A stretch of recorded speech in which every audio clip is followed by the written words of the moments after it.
Bridget, when did we talk to them? Because we've got to keep an eye on the time. 8:07. Oh, God, Bridget, look. Well, what time is it now? 8:49. Here's something that has been texted to me no less than 80 times this week. Story about a carjacking that happened in Queensland, Australia. Who are you chatting to in a minute? Jimmy Kimball. Kindle. Not Kimball, Kimmel. Yeah, Kimmel. Yeah. The reason this video is so popular has nothing to do with the carjacking and everything to do with the witnesses they interviewed. And he goes, run, he's got a gun. And oh, our heart started to pound, and I said, oh, Mum, where's Mum? That's real. I mean, that's not the mushrooms kicking in. We just can't believe that the interview has gone wild. Who's that?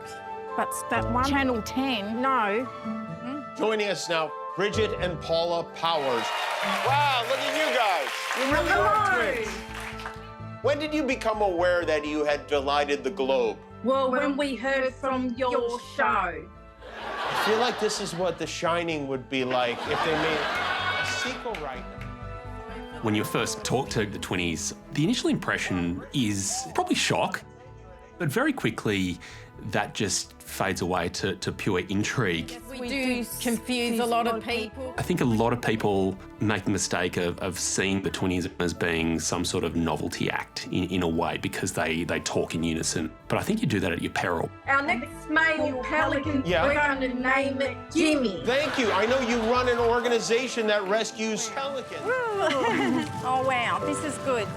Seabirds are their passion, and you can't underestimate them. I recognise you. These girls are experts. They're absolute pros. Did you get it? Yeah. Did Oh, she? yes, you Yeah, got she's it. fine for it. That was worth a fly. A 22-year-old woman is dead and 2 people injured after a multi-car crash and shooting. Residents rushed from their homes. He had all blood all over his face. And he goes, I'll shoot you. We've gone viral before, but not like this. He's got a gun. We've had a lot of reactions and we've had a lot of negative comments. We call it a tragic interview, really. Yeah. We feel sorry for all the People who are involved, like all the families. You're very cool, Bubbles. Bubbles! The Twinnies have drawn all this attention because from who they are. It's all right, darling. But they're not out for fame. They live in their own little world. They love one another, never had an argument in their life. Let them get on with their work that they love doing, you know.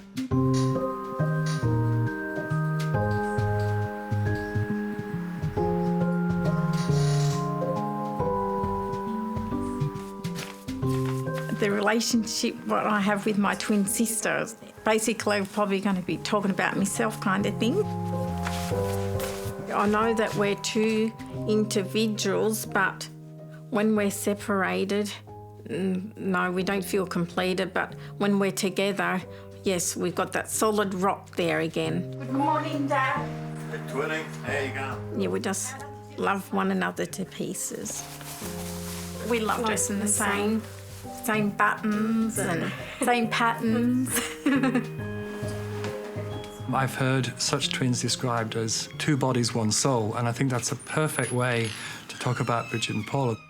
They do appear to be a single unit, and that's why they're very happy to call themselves the Twinnies. I'm Paula. And I'm Bridgette. And we're known as the Twinnies.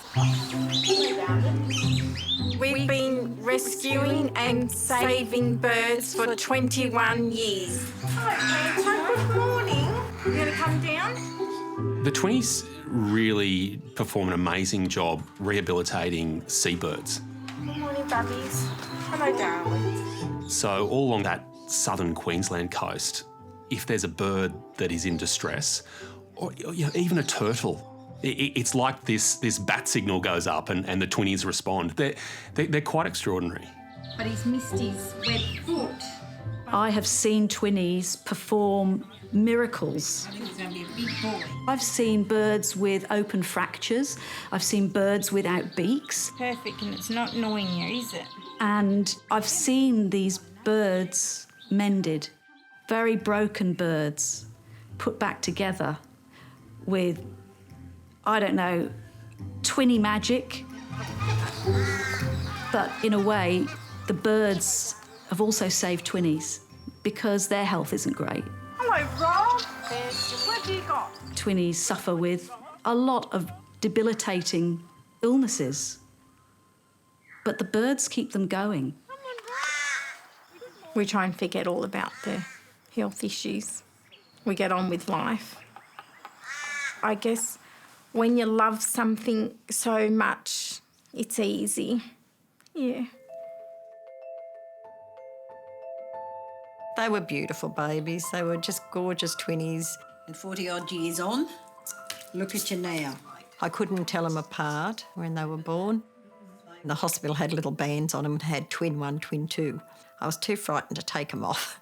So is this our godparents? Yes. When Bridget and Paula, I brought them home from the hospital and that, I thought there was something wrong, and in my heart I knew they were different. I like our little outfits. They never really sucked properly on a bottle.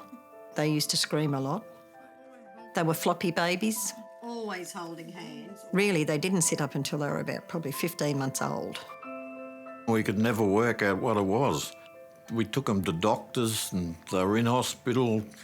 You know, they just had that many problems and we didn't know what to do about it, sort of thing. Neither did the doctors. If it wasn't for Mum, we wouldn't be sitting here telling this story.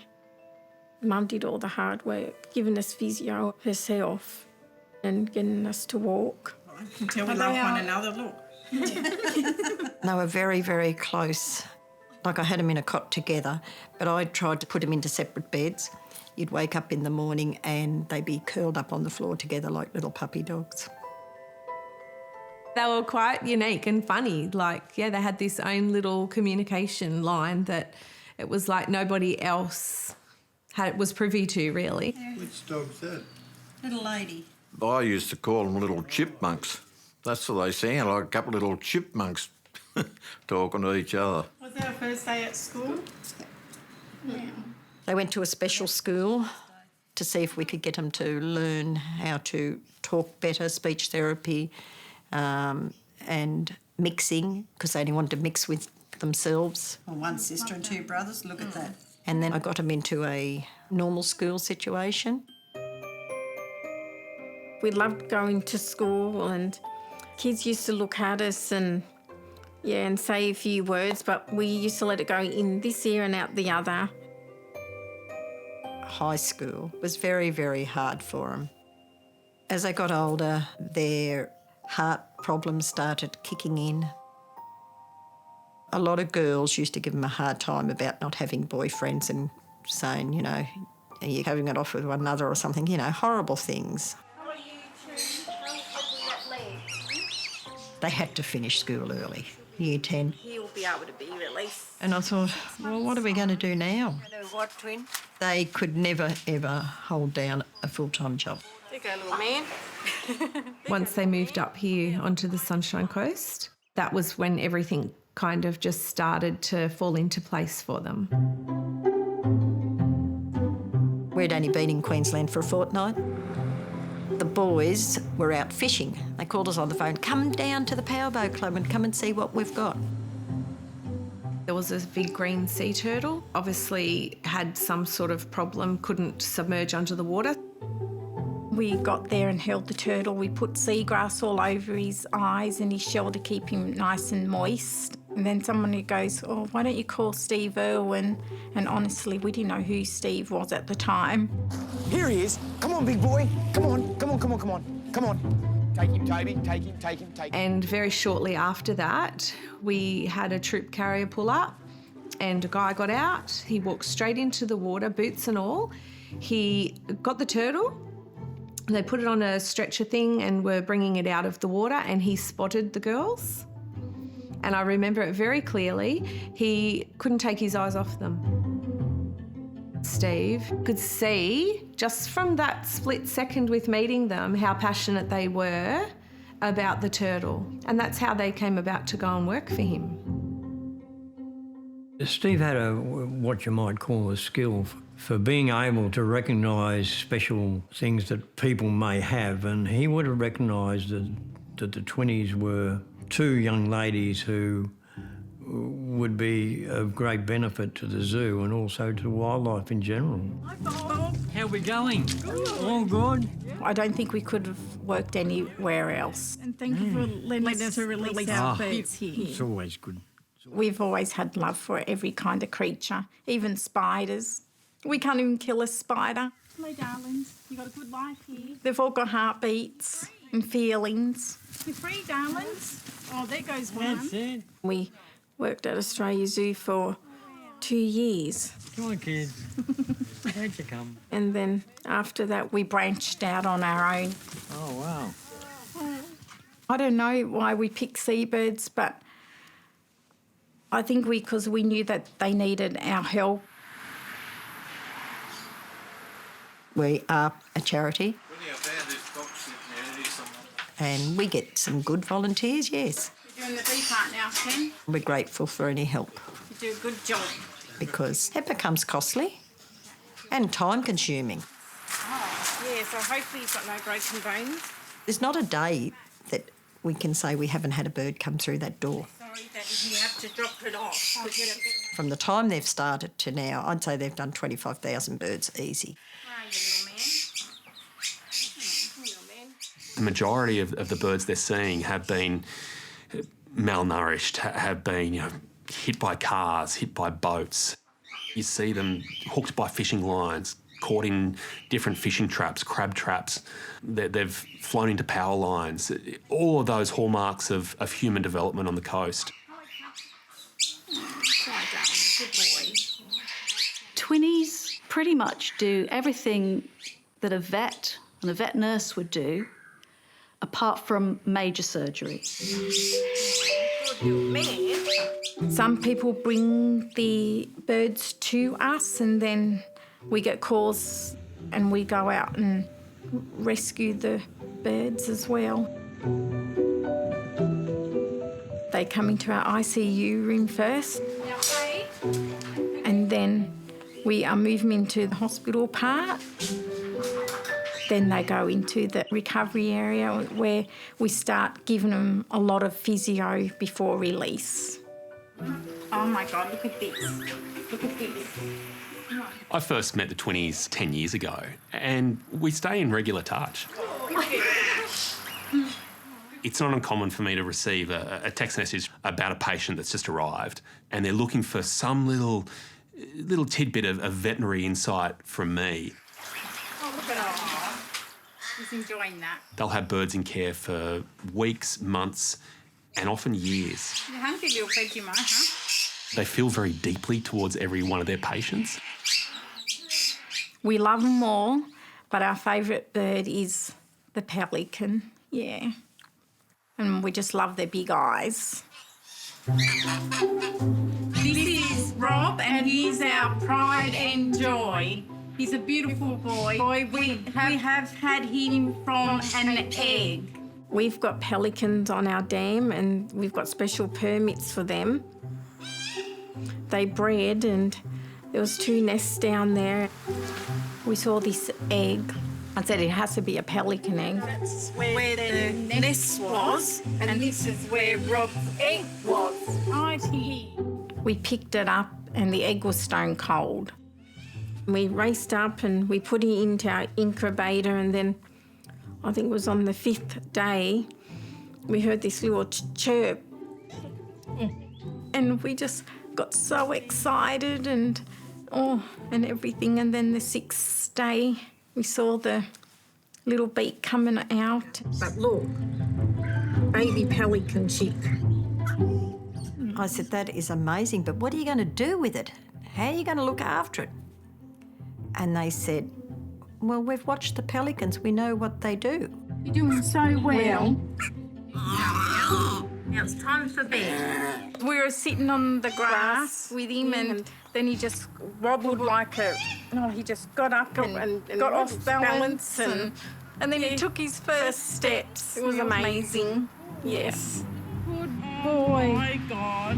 Look at that. We are so proud of you, Rod. He's lucky he's got two mums, and they did everything right for him. It's amazing you're here. You're a miracle bird. But what's his future? Half of them feel that they should release him, but then the other half, they would like to keep him. Go for a rest now. You go for a morning sleep. Because that's their baby. It's got feathers.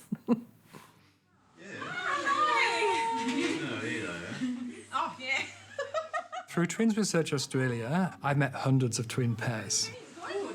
Not all sets of identical twins are close, but there's a small group, like the Twinnies, that are very close, that love to spend all their time together and that have this complete understanding. But I think the Twinnies are probably the most closest twins I've seen. They talk in unison, which I think is really cool, but, like, obviously some people find that a bit annoying, but I guess growing up with them, I've always found that really fascinating. Well, you know what I reckon you should ask. Big bird too. Twins that are quite identical can attract some attention, and Bridgette and Paul have probably got more than their fair share. Sometimes we do feel like just one person. It is extraordinary that you speak in unison. Sorry, how can you keep a straight face? That's one of the funniest things I've ever seen. It's extraordinary. Because they spent their entire lives together, from in the womb, they kind of know and they respond to the same situation in the same way. No, how can you rehearse a conversation? And that can appear as weird to the rest of us. This is one of the greatest interviews I have ever conducted. Me doing this interview here on my own is quite hard because I can't remember everything, and where my twin sister probably knows what I've missed out on, and I don't know, it's a weird feeling. So we're so happy within ourselves. We are pretty protective of the girls, I think. They are so pure and so innocent and have a magical naivety, I suppose, about them, and wouldn't wish any harm to anybody. They don't want to be separated, and that has been proven over and over. Somehow they met these Canadian twins, and these twins, they came out to Australia looking for love. That's right, darlings. They were lovely men. And I said to the Twinnies, oh, what do you reckon? Oh, the look they give me. No, that would never ever have happened. We haven't got time for any relationships or anything because the birds need us. We rather give the love, what we've got, to the birds. Men are too much trouble.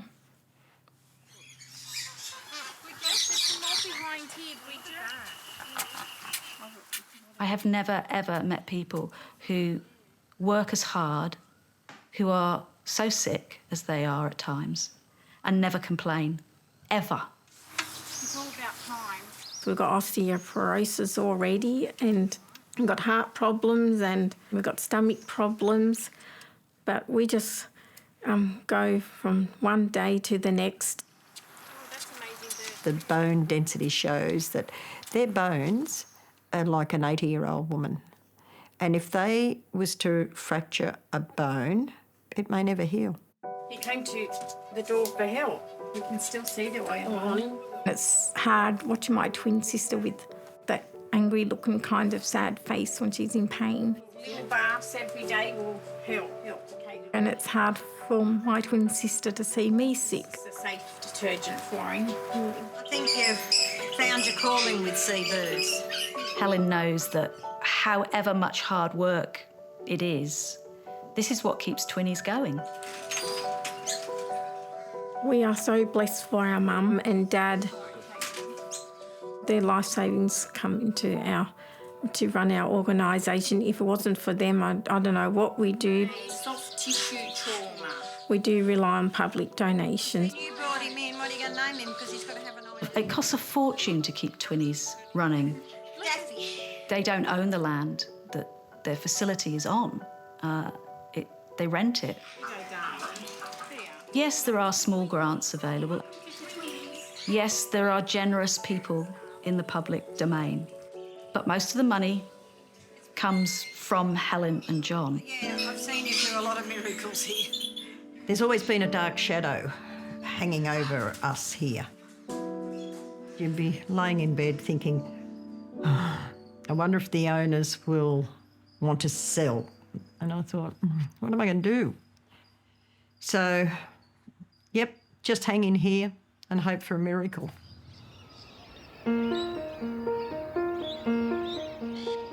A couple of years after the Australian story, our landlords did say that they wanted to sell. We felt down and out and we said, where could we go? How hard is it to find another location to rent? It's very, very hard at the moment. So we did a live interview about fundraising. What's your pitch to people watching to donate and go to the... 20 minutes later, we got a nasty, nasty phone call. Yeah, I was looking at my twin sister and I knew there was something wrong because my twin sister slid down the chair and I heard this woman's voice even from a distance. She was just screaming at me. She was saying fraud and all this, and we're nothing like that. What we fundraise, it goes towards the birds. It really was upsetting to the Twinnie, enough to put her into hospital. It was the stress that had caused her blood pressure to go sky high. You okay? She's not good, Mum. Then a current affair, they did a story on us. Need a hand? Yeah, I'll get you in mine. And when I was getting interviewed, I collapsed again. That's a bit. Otherwise, come on now. Because there's these stressful headache from that nasty phone call. I'll tell you, why am I getting them? Stress. Don't worry, the doctor said stress. And I got thinking that night, is all this worth it? I spoke to the other twin and said, I think it's time to give up. She feel like she's going to die. I know, and that's Just what hope they catch up with that woman. Yeah, well, okay.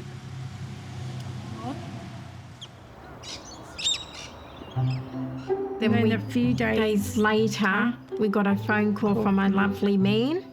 He goes, can I come up and see you? I first heard about the Twinnies about 20 years ago by watching them on telly and was taken by their duo speak. Then I realised they were talking about healing birds. And I thought, well, it must be nice to meet them one day and see if I can learn something from them that might help me with my healing work with people. After the publicity the girls got about losing the property, I really felt for them and I was determined to see if I could help them.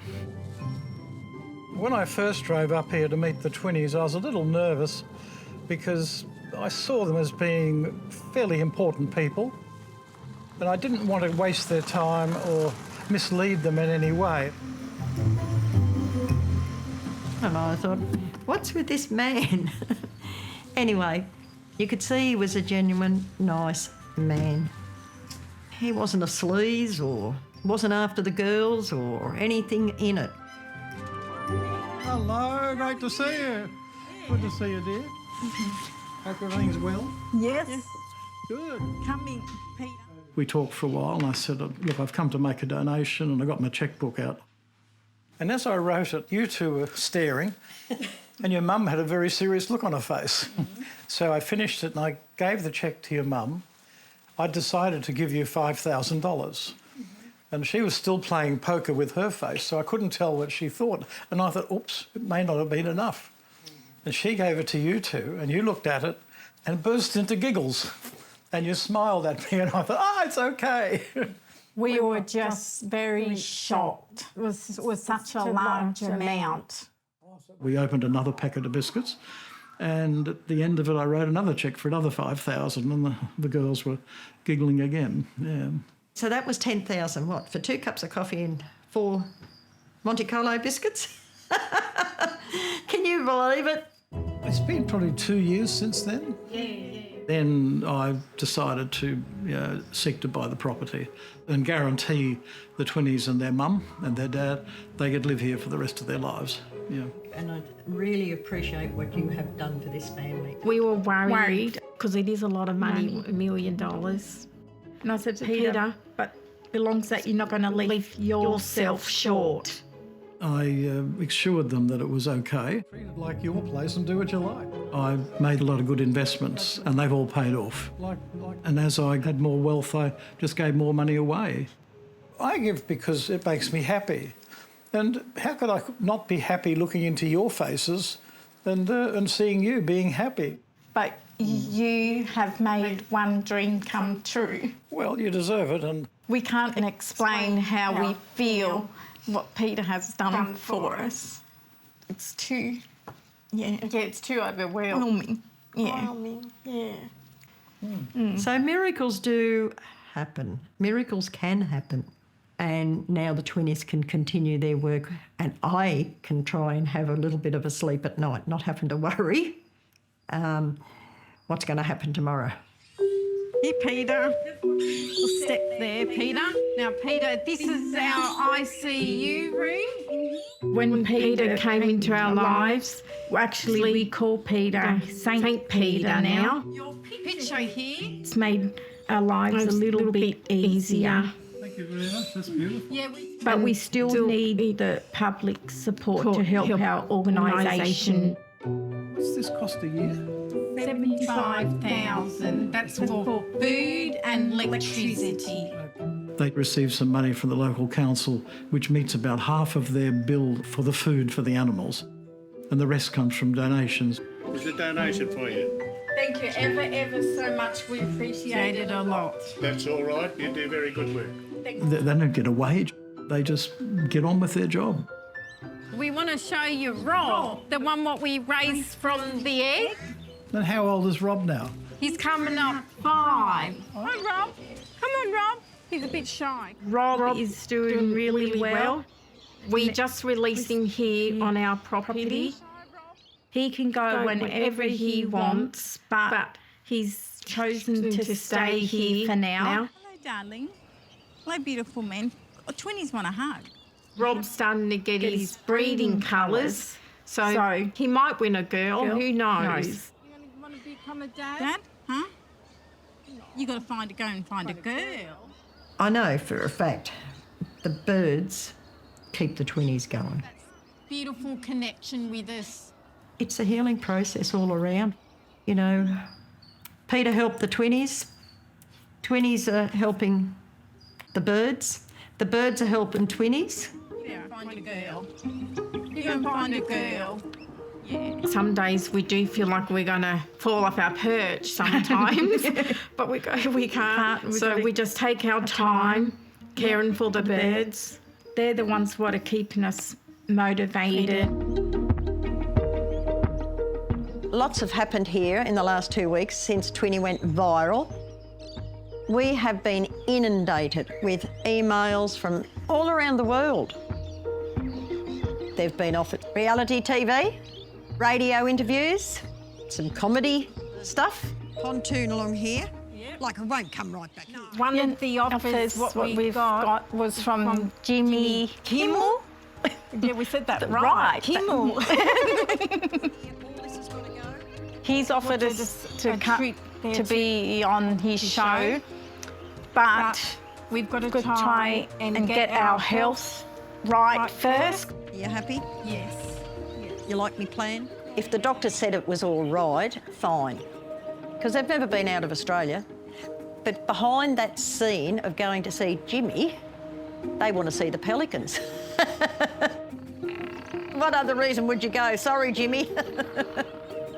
At the back of our mind, it's always the birds for us, yes. Hey, girls. Come on.